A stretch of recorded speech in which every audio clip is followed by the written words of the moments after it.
Olá, bem-vindos a mais um vídeo de médicos. Hoje, quando eu estou gravando, é sábado 4 de abril e é um pouco menos de um mês, no dia 8, no Campeonato Paulista, onde o Mal venceu, mas o vídeo não é sobre isso.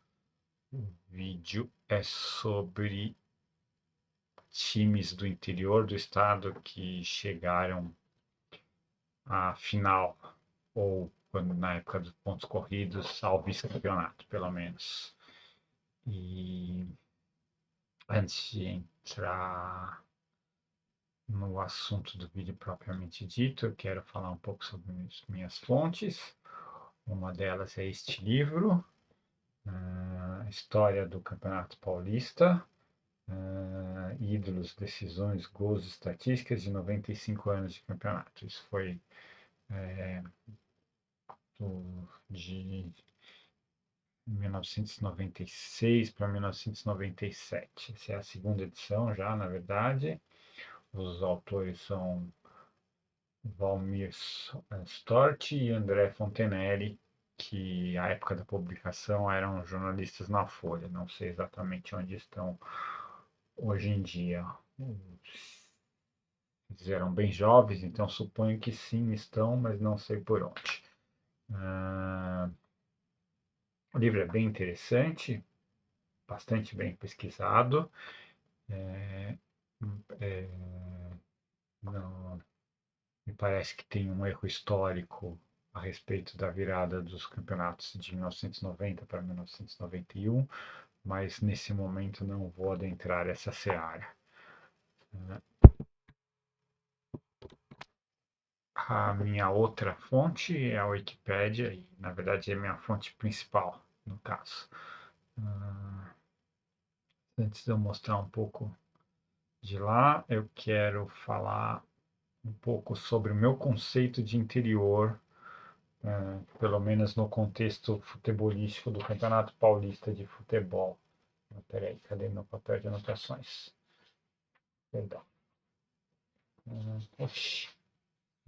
Aqui. Tá.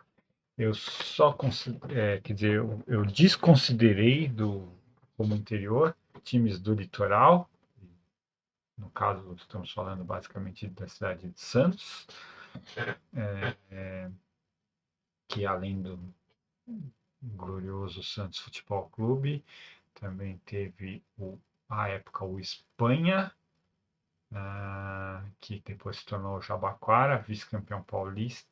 Agora não lembro de cabeça se em 1933 ou 1934, mas um desses 2 anos.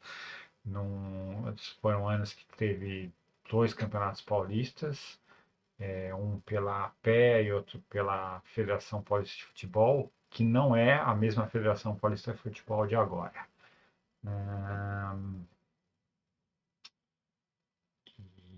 Esses campeonatos da FPF, da então FPF, em 33 e 34, só foram reconhecidos como campeonatos paulistas em 2021 e, portanto, não fazem parte da listagem deste livro.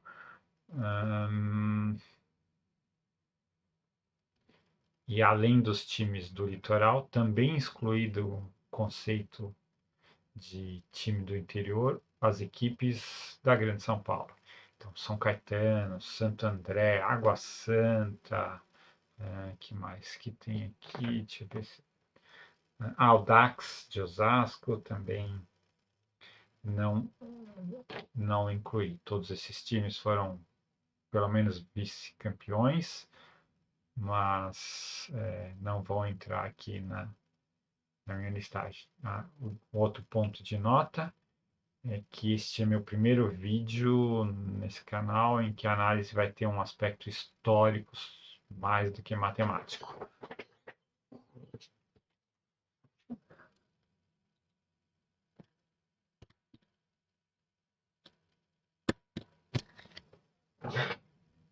Então, esse é o artigo da Wikipédia sobre os campeonatos paulistas, a listagem dos campeões. Bom, já falei alguns. Ipiranga é também um clube. Um caso muito interessante é desse americano, que é um clube fundado em Santos, mas que depois transfere sua sede para a capital, e pouco depois é extinto. E o Santos acho que é fundado um pouquinho antes da extinção formal do americano, mas pega muito do departamento de futebol, dessa agremiação. Bom, tá aí, tá linkado. Como sempre, eu crio uma planilha no Google Sheets e vou deixar o, o link dela na descrição do vídeo. Aqui a gente tem todos os casos de times do interior, segundo a minha definição, que ou chegaram à final ou foram pelo menos vice-campeões. E eu estou listando aqui em cima o ano mais recente e até para o mais antigo. Mas eu vou comentar do mais antigo para o mais recente.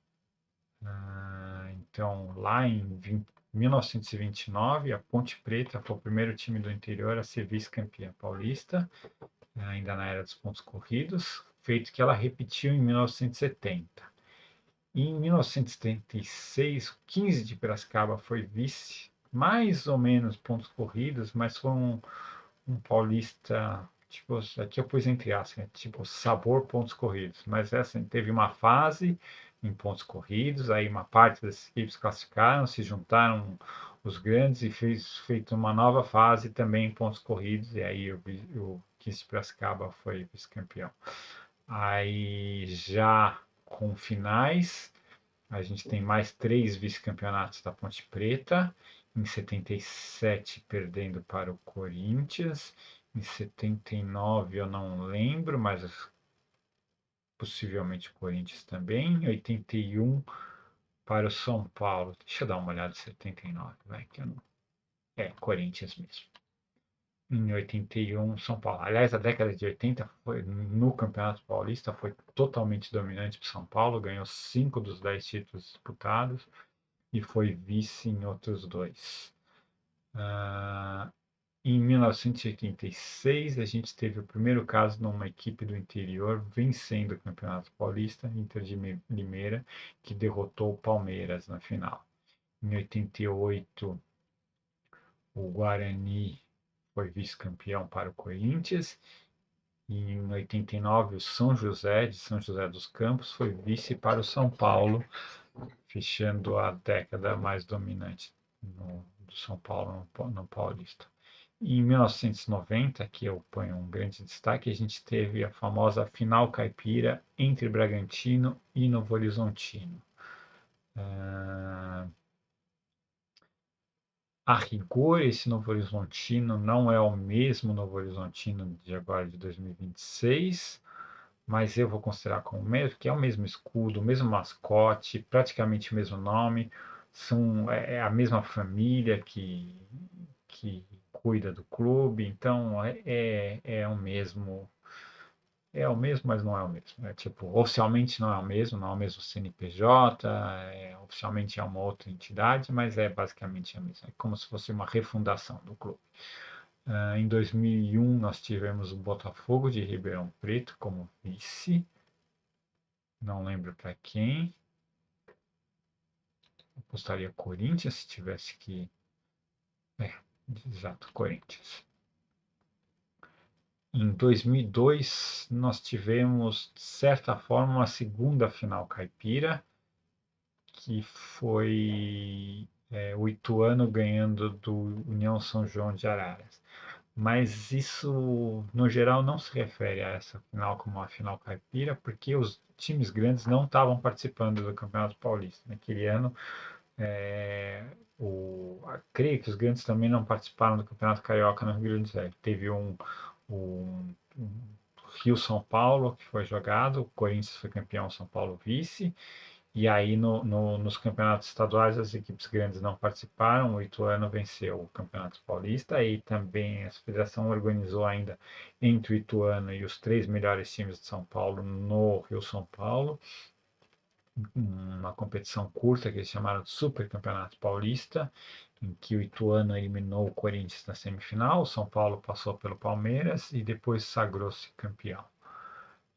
Em 2004 nós tivemos a final entre o São Caetano e o Paulista de Jundiaí, e aí alguns consideram essa como uma verdadeira segunda final caipira, mas como eu já disse, meu critério é que times da Grande São Paulo não são do interior, então eu só vou listar o Paulista aqui.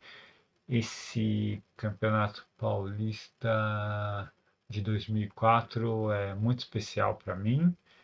É, um dos jogos, ou talvez os dois jogos, eu não lembro mais tantos detalhes, desse foi disputado no Pacaembu e eu queria muito ir, mas acabei não indo e fui à casa de uma amiga e disso nasceu um relacionamento que durou uns 14, 13, quase 14 anos, com uns intervalinhos aí no meio, mas foi uma parte muito importante da minha história pessoal, de toda forma. Em 2008 nós tivemos a Ponte vice-campeã mais uma vez, em 2012 o Guarani vice-campeão também. Em 2014 aí sim tivemos o Ituano campeão à Vera, com todos os grandes participando e derrotando o Santos na final. Em 2017, mais uma vez, a Ponte Preta foi vice-campeã e esse ano, como todo mundo sabe, o Novo Horizontino conseguiu seu segundo vice-campeonato. Para cá, eu não sei se eu já mencionei isso, mas cada linha dessas é o link para o arquivo da Wikipédia específico daquele Campeonato Paulista. Eu fiz uma estatística das equipes, aí aqui também eu linko o arquivo da Wikipédia falando sobre cada uma delas e listo de quais cidades elas são. Campinas é a única cidade que teve dois clubes em destaque, Ponte Preta e o Guarani. E aqui eu ordenei os clubes pela quantidade de destaque, ou seja, ou campeão ou vice, e desempatando pelo número de títulos, depois pelo vice e depois pelo quem chegou antes naquele patamar. Aí aqui, como a Wikipédia não considera o Novo Horizontino atual como a mesma agremiação que o anterior, eu linkei os dois artigos da Wikipédia, o tradicional aqui com o Novo Horizontino, que é o da cidade de Novo Horizonte, e aqui está linkado o artigo do que eu estou brincando aqui, o Novo Horizontino. Né? Acho que é isso que eu tinha por hoje. Eu gostaria muito de ter feito um mapa mostrando a localização dessas cidades dentro do estado de São Paulo. Eu acho que tem uma boa concentração aí no eixo Campinas-Piracicaba, Ribeirão Preto, São José dos Campos e Novo Horizonte, acho que fogem desse eixo, mas a maior parte dos outros clubes estão aí nessa linha entre São Paulo, Campinas, aí, então não fogem muito dessa linha, me parece, mas sem ter um mapa comprobatório, fica um pouco prejudicada essa visualização. Se alguém. Eu até tentei entrar num serviço online de fazer mapa, mas não entendi nada de como aquilo funciona. Se alguém conseguir criar uma imagem decente disso e quiser me mandar, depois eu publico no Instagram ou faço um vídeo, um shortzinho avisando e, evidentemente, acreditando o responsável pelo mapa. É isso que eu tinha por hoje. Até mais.